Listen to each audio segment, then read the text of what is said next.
Sa ibang balita, tatlong makapangyarihang individual na tinitingnan ng Presidential Anti-Organized Crime Commission o PAOK na posibleng nasa likod pa ng mga POGO operations sa Tarlac. At kahit hindi sila pabor na gawing state witness, si Mayor Alice Guo, pwede raw nila itong ikonsidera kung papangalanan ng alkalde ang mga nakatataas sa kanya. Nasa frontline ng balitang yan, si JC Cosico.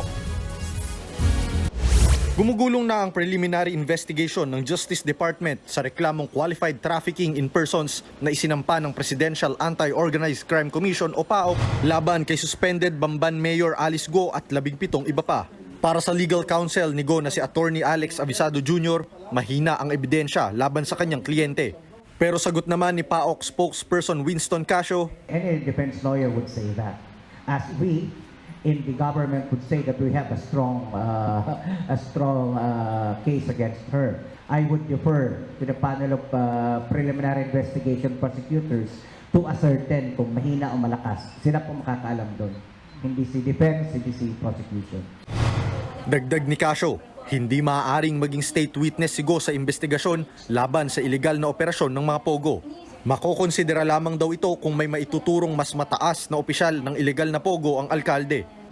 Any state witness for that matter would have to be the least guilty in the entire conspiratorial chain in the commission of the crime. So we wouldn't be open to that discussion until and unless we get higher on the food chain in relation to the crime that this group has committed.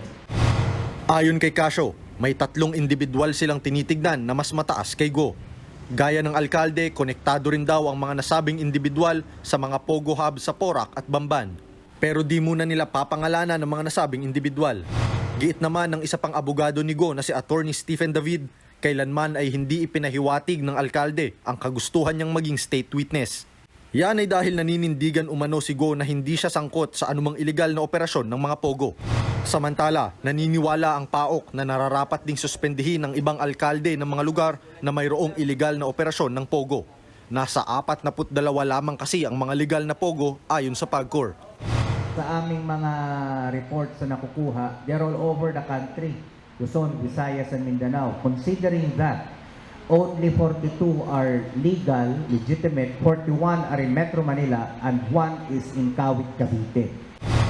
Sa gitna ng investigasyon laban sa iligal na POGO, nakatatanggap umano ng mga death threat ang mga tauhan ng PAOK. Handa naman daw ang kapulisan na magbigay ng seguridad para sa kanila. Nagbabalita mula sa Frontline, Ian Suyu, News 5. Mga kapatid, Jess De Los Santos po. Iba na ang may alam at may pakialam sa panahon ngayon. Para sa tuloy-tuloy na balitaan sa Frontline kahit weekend, mag-follow at mag-subscribe.